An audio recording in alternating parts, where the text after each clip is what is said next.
범행 왜 한 겁니까? 언제부터 범행 계획하셨어요? 의료인이 될 수 없다라고 되어 있어요. 이게 무슨 말이냐면 이 사건의 경우에 예컨대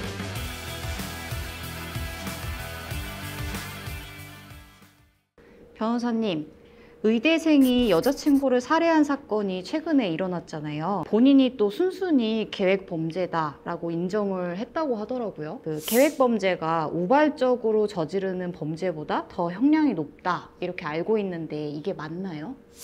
의대생이 대낮에 데이트를 하고 있던 또는 데이트를 하고 헤어졌던 여자친구를 이렇게 살해한 사건이 벌어졌는데요. 요즘에 이렇게 데이트와 관련한 폭력이 굉장히 늘고 있고 사회적으로도 문제가 되고 있는 것 같습니다.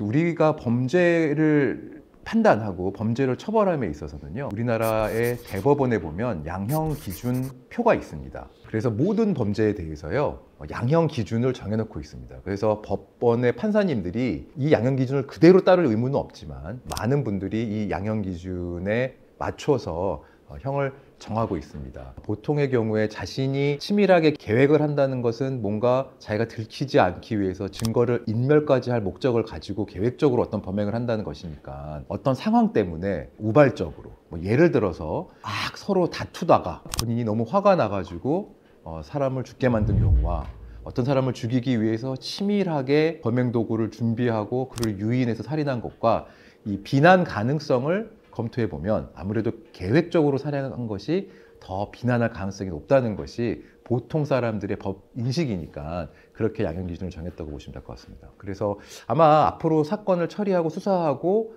형을 정함에 있어서는요, 이 살인죄 같은 경우는 보통의 경우에는 죄를 입증하는 것보다는 얼마간의 형을 선고할 것인가가 수사와 재판에서의 핵심 요소긴 하거든요. 그래서 이 살인죄에서의 여러 양형 요소들을 하나하나 다 확인할 수 있도록 아마 광범위한 수사가 이루어질 것 같습니다.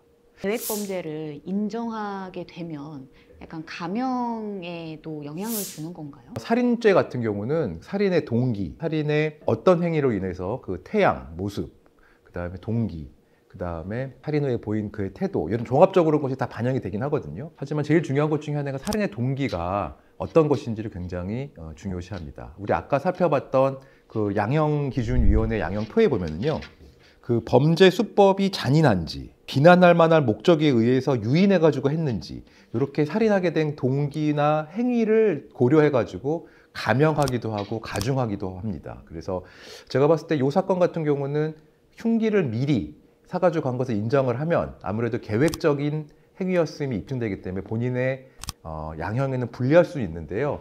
이걸 순순히 인정했습니다. 직전에 아마 흉기를 산 것으로 보이는데요. 마트에서 상품을 구매한 내역은 금방 증거로서 입증이 될 수 있기 때문에 이런 내용을 아마 피의자가 부인할 수는 없었을 것입니다. 우발적 범죄와 계획적 범죄의 감형 차이? 형량 차이가 어느 정도 나는지? 우발적 범죄, 계획적 범죄라고 하는 것은 아까 말한 양형 기준에 나와 있는 표현인데요. 그 구성 자체가 법에 명확하게 차이가 있지는 않습니다.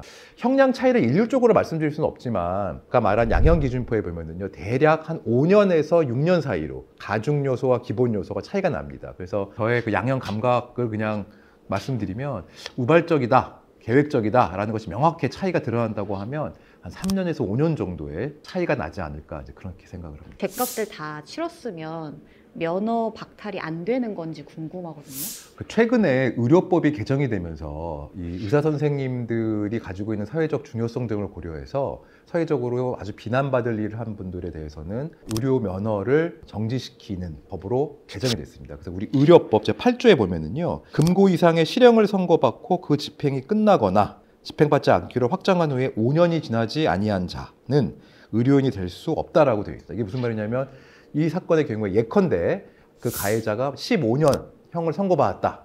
그러면 15년 동안 실형을 살고 나와서 퇴소하고 5년이 지나면 다시 의사가 될 수는 있습니다. 논리적으로. 하지만 또 그 이후에도 다양하게 기본적으로는 그렇다는 것이고요. 또 부과할 수도 있습니다. 의료기관의 취업을 제한하는 별도의 판결을 내릴 수도 있거든요. 그래서 일반적으로 이건 좀 그 사안마다 다르긴 한데요. 원칙적으로는 그렇습니다. 실형을 살고 그 형이 종료된 후로부터 5년이 지나면 다시 의사가 될 수는 있지만 상당 기간 동안은 의사를 할 수 없는 것이 맞습니다.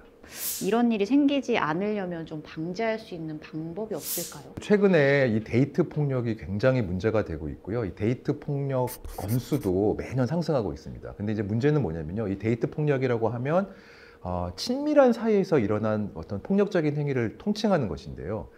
친밀한 사이에서 일어나기 때문에 신고하기도 어렵고, 그 다음에 본인 이런 일이 벌어져도 이것을 관계를 끊어내지 못해서 이것이 문제가 되는 경우가 많습니다. 그래서 신고 건수가 5%가 채 안 된다고 합니다. 데이트 폭력이라고 본인이 느낄 만한 행위가 있다라고 하면 그 행위에 대해서 강하게 거부 의사, 이것은 잘못이다 아니라는 표현을 하고 그 사람의 성향을 파악을 해야 됩니다. 성향 파악 같은 경우는 요즘에 경찰청에도 있고 다양한 기관에서 데이트 폭력 체크리스트, 성향에 대한 체크리스트가 있어서요. 그분의 성향에 대해서 체크를 해보면 성향을 파악할 수가 있습니다. 자, 그래서 이렇게 파악을 했다고 하면 원칙적으로는 그분과 헤어지는 게 맞고요. 헤어지는 과정에서 어려움이 있다고 하면 주변의 도움을 다 청하는 것이 좋습니다. 이런 내가 상황이고 이런 문제가 있다는 것을 주변에게 알린 다음에 과감하게 관계를 끊어내는 것이 중요할 것 같습니다. 어떤 생각이 드셨는지 변호사로서 사건을 접했을 때 느낀 점. 저도 이 사건을 사실은 신문기사나 뉴스를 보고 굉장히 마음이 너무 안 좋았고요.